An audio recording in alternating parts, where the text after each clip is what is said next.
A day in my life as a dialysis patient. Panibagong araw, panibagong ganap na naman sa buhay natin. Tara, samahan niyo pala ako.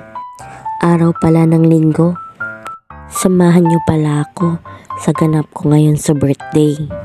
Pagkagising ko pala ng umaga, ay nagagahan na pala ako. Pansit na lang pala ang kinain ko. Pag magkanin pa kasi ako ay mabigat na sa tiyan.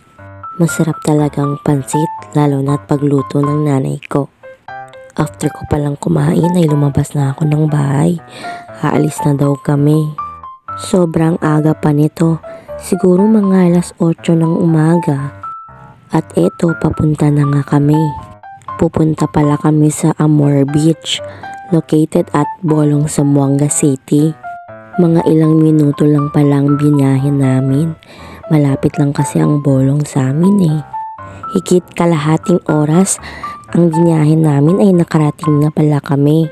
At eto, nagbayad muna kami ng parking fee. Pagkarating pala namin ay nag-aayos na pala sila.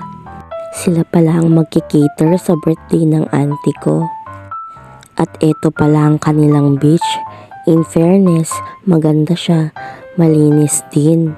Sobrang sarap din ng simoy ng hangin, napaka-presko. Hindi din masyadong crowded, malayo-layo kasi ang mga cottage eh. Sobrang marerecommend ko tong beach sa inyo.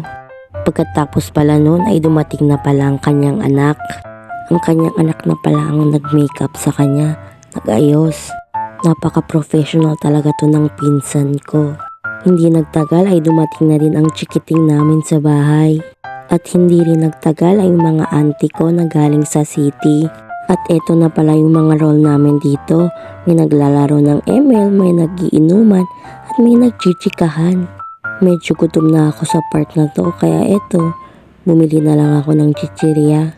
Habang inihintay pa namin ng iba, ay nagkwekwentuhan na lang kami dito. Sobrang presko talaga ng hangin, ang sarap matulog. At ayun, natapos na pala sila. At eto pala yung mga pagkain. May kanin, stopaw na manok, fried chicken, indusaw na manok, at beef steak. At syempre, hindi tayo mawawala ng sweet. Meron tayong brownies, leche flan, cake. Meron din tayo ditong suman, dinuguan, pansit, at may mga prutas din tayo dito. At syempre, di talaga mawawala ang lechon pag may birthday. At eto, kukuha tayo ng maliit na balat. Unang kagat, super crispy ng balat. At syempre, di rin papatalo ang pinsan ko. Ang sarap naman ng kain mo. After pala nun ay nagpicture-picture na pala sila. Syempre, magpipicture rin ng birthday celebrant. At pagkatapos pala nun ay nag-pray na kami para makakain na rin. At eto pala mga kinuha ko, pansit, fried chicken, balat ng lechon at beef steak. Syempre hindi rin mawawala ang coke. Kaya naman, it's kain time. Tara, samahan niyo pala ako kumain. Una ko palang kinain ng balat ng lechon. Dito kasi ako nasarapan eh. In fairness, masasarap din yung mga pagkain nila. Lalo na din yung beef steak. Isa rin ito sa paborito ko. Busog na naman ang mima nyo ngayong araw. Habang kumakain kami ay nagkwekwentuhan na rin kami. 58th birthday pala ito ng auntie ko. In fairness, masarap din ang kanilang pritong manok. Pagkatapos pala namin kumain ay naglibot-libot muna kami. Pampababa ng kinain. In fairness, napakalinis talaga ng beach. At eto, kain muna tayo ng macarons. At syempre, hindi talaga makukumpleto pag hindi tayo maligo. Saglit lang din ako naligo.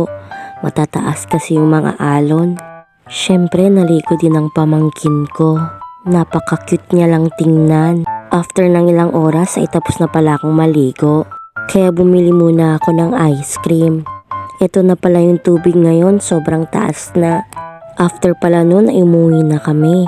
Hanggang dito na lang, bukas ulit. Salamat!